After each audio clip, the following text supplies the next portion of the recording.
In this video, I'll show you how to create a Shopify account in the UK.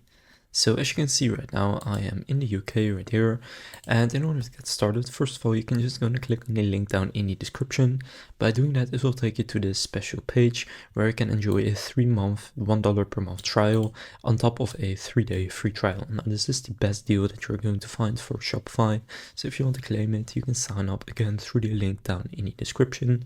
And from here, simply enter your email address and then click Start Free Trial.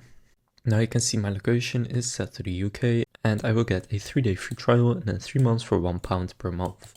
Now here just enter your password that you want to use for your account and then click Create Shopify Account.